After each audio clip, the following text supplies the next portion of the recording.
Assalamualaikum warahmatullahi wabarakatuh. Perkenalkan, kami dari tim 22044. Di sini kami akan mempresentasikan hasil proposal karya ilmiah kami dengan judul Peralihan Teknologi Handphone Ramah Lingkungan bagi Anak-anak di Bawah Umur. Perkenalkan, nama saya Tegar Trianto dengan NIM 056. Saya Hanif Mahida dengan NIM 133. Saya Surya Sabto Irman Ganjar, NIM 041. Saya Ika Media dengan NIM 170. Saya Muhammad Alian Sari dengan NIM 233. Handphone merupakan salah satu alat komunikasi yang paling banyak digunakan di dunia. Dilansir dari Kompas.com, pengguna handphone telah mencapai 6,4 miliar jiwa atau sebesar 79% total koneksi secara global. Berdasarkan survei dari Symantec pada tahun 2014, didapati hasil sebesar 32% pengguna handphone berasal dari Indonesia. Hal ini menunjukkan bahwa handphone memiliki peranan penting bagi setiap aspek kehidupan manusia, baik dalam aspek pendidikan, politik, ekonomi, sosial budaya, dan aspek-aspek lainnya.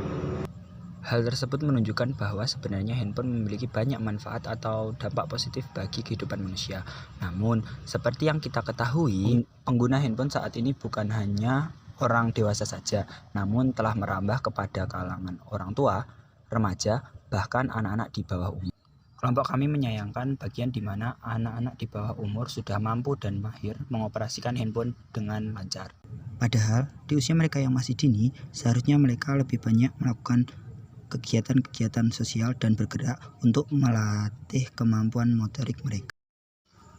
Dalam kasus ini, orang tua sebenarnya memiliki peran yang sangat penting dalam memperhatikan anak-anaknya menggunakan handphone. Namun, kebanyakan orang tua berpikir bahwa handphone adalah sarana bermain dan belajar bagi anak-anaknya, sehingga penting memberikan handphone kepada anak-anak mereka. Padahal, hal tersebut sebenarnya tidak sepenuhnya benar. Di samping itu, peraturan perundang-undangan yang ada di Indonesia juga tidak secara tegas melarang anak-anak di bawah umur dalam menggunakan handphone. Padahal, jika dilihat lebih mendalam, hal ini harus lebih diperhatikan karena mempengaruhi kehidupan berbangsa dan bernegara di Indonesia. Pada kasus yang telah saya sampaikan di awal hingga akhir, tentunya hal ini memerlukan solusi untuk mengatasinya. Oleh karena itu, kelompok kami mengusulkan untuk membuat karya ilmiah dengan tema peralihan ke teknologi ramah lingkungan bagi anak-anak di bawah umur. Untuk selanjutnya yaitu tujuan dari gagasan kami memiliki dua tujuan. Yang pertama tujuan khusus dan yang kedua tujuan umum.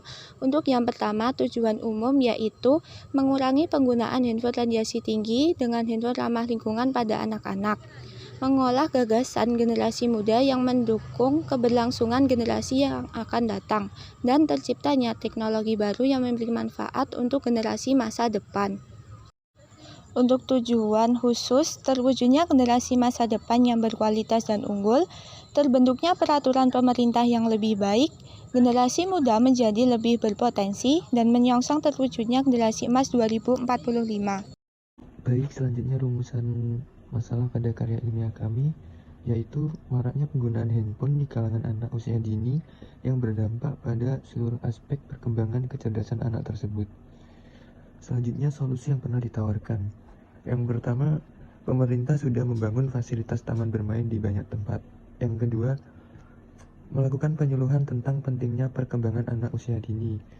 Sedangkan yang ketiga, pembatasan situs web dan aplikasi berbahaya bagi anak. Faktanya, solusi tersebut belum sepenuhnya dapat mengatasi permasalahan ini. Oleh karena itu, tim kami mengusungkan beberapa solusi untuk menyelesaikan permasalahan penggunaan handphone pada anak-anak usia dini dengan cara yang pertama, dengan menciptakan teknologi ramah lingkungan yang aman bagi anak-anak di bawah umur. Dengan terciptanya teknologi ramah lingkungan, harapannya anak-anak dapat menggunakan teknologi dengan lebih aman. Yang kedua, dengan melakukan banyak penyuluhan kepada orang tua tentang pembatasan penggunaan teknologi. Yang terakhir, dengan mengajukan peraturan kepada pemerintah tentang pembatasan penggunaan handphone pada anak-anak di bawah umur.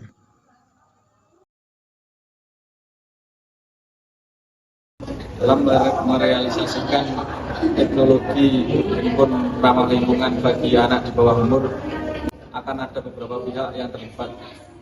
Berikut peran masing-masing pihak. Yang pertama adalah Badan Teknologi Informasi, dan yang kedua adalah Kementerian Kominfo, Dan yang ketiga adalah ahli teknologi informasi. Dan keempat adalah mahasiswa. Yang kelima adalah investor. Dan yang keenam adalah peneliti. Yang ketujuh adalah masyarakat. Yang kedelapan adalah saluran televisi.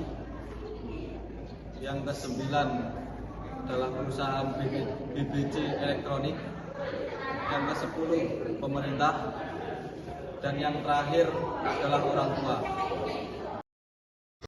Dari pihak-pihak yang telah disebutkan tadi, berikut langkah-langkah guna mengimplementasikan handphone ramah lingkungan. Yang pertama, adanya proposal ini. Yang kedua, pengajuan proposal ini kepada Dinas Pendidikan Riset dan Teknologi serta persetujuan dari beberapa pihak yang terlibat. Yang ketiga, andilnya pemerintah guna membantu secara finansial serta penetapan perundang-undangan mengenai pembatasan pembelian handphone. Yang keempat, menjalin kerjasama dengan perusahaan pembuat handphone sebagai sarana tempat produksi pembuatan handphone ramah lingkungan. Yang kelima, tak kalah pentingnya, edukasi kepada masyarakat, terutama para orang tua, mengenai kebijakan baru penggunaan handphone ramah lingkungan sebagai kegiatan belajar mengajar anak-anak. Yang keenam, adanya uji coba handphone ramah lingkungan ini di salah satu sekolah yang ada di Indonesia guna mengetahui kelebihan serta kekurangan fitur yang ada dalam handphone ramah lingkungan ini.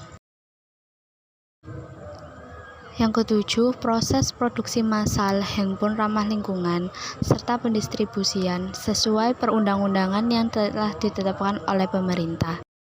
Yang kedelapan, adanya cabang sebagai mempermudah proses pendistribusian handphone ramah lingkungan di seluruh sekolah yang ada di Indonesia. Yang terakhir yaitu kesimpulan dari proposal kami, yaitu dengan berkembangnya zaman diiringi dengan berkembangnya teknologi, terutama penggunaan handphone yang digunakan oleh berbagai kalangan usia, bahkan anak-anak di bawah umur, yang menimbulkan dampak negatif bagi anak-anak tersebut, sehingga perlu pembatasan penggunaan handphone pada anak-anak dan juga dengan dibuatnya handphone ramah lingkungan untuk anak-anak di bawah umur. Kami berharap banyak handphone ramah lingkungan yang kami ajukan dapat terrealisasi ke depannya agar anak-anak Indonesia dapat tumbuh dan berkembang menjadi generasi penerus bangsa yang hebat dan impian Indonesia Emas 2045 dapat terwujud ke depannya. Sekian presentasi dari tim kami. Wassalamualaikum warahmatullahi wabarakatuh.